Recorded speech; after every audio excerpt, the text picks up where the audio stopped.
This is trial number 1. Out of focusing. Now let's go.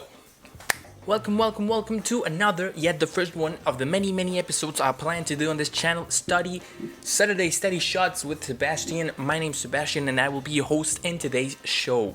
What is this about? These study shots are me trying to teach you something in under 3 minutes about filmmaking, about photo, about anything I can ever think of to make on this channel. So what is this week's study shot about? It's about color grading your footage. Now, color grading is just not a digital process. It doesn't start when you upload your footage into your editing software and you start color grading it and editing. It starts beforehand. This means that you have to set your camera color profile to a flat profile.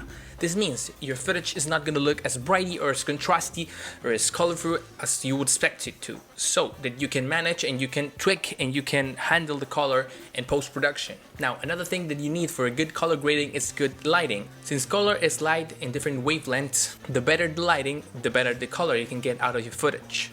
Now, what I mean by this is that you don't need expensive lighting or expensive lights or 1,000 lights up in your face to get a good color, but you need to start using it correctly. If you want certain lighting, you have to tweak your lights or set up either your lighting beforehand. You cannot just expect to get good colors if your footage is so grainy and all dark.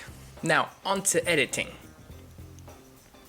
Okay, so I've imported this clip. I recorded this in 60 FPS, so I've slowed it down to 50% so it can fit the 30 FPS timeline I'm gonna upload this video on. So I'm gonna show it to you. It's slowed down, it's stabilized, and it's trimmed down to just this part so it can be well color graded. And now we're gonna import here our plugin Colorista 4. The first thing I'm gonna do, I'm gonna lower the shadows so it adds a little bit of contrast.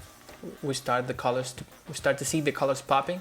I'm gonna upgrade the highlights so we can get a little bit more contrast, and I'm gonna play with the midtones up and then the midtones down and see what I like more.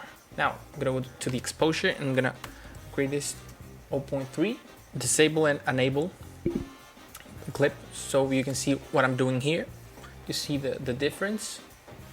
Now for the temperature, I think of this much of a B-roll clip, so I'm gonna upgrade the temperature. I'm gonna make the temperature kind of a 10-degree increase.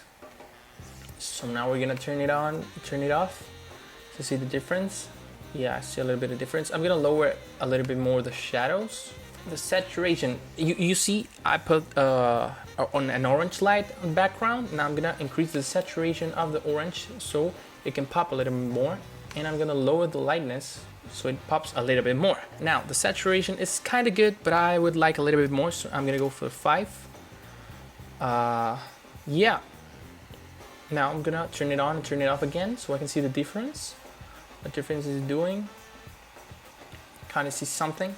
So now for the midtones, I'm gonna go for the orange midtones and the blue shadows, and I'm gonna play around with the highlights so I can see where is it going. Now you play it again and it went from looking like this to looking like this. So yeah, that would be it for the video. Thank you for watching, thank you for subscribing in advance, and I will see you guys on the next week's episode of Saturday Shots of Study with Sebastian or something like that. Thank you for watching. I'll see you guys next time around.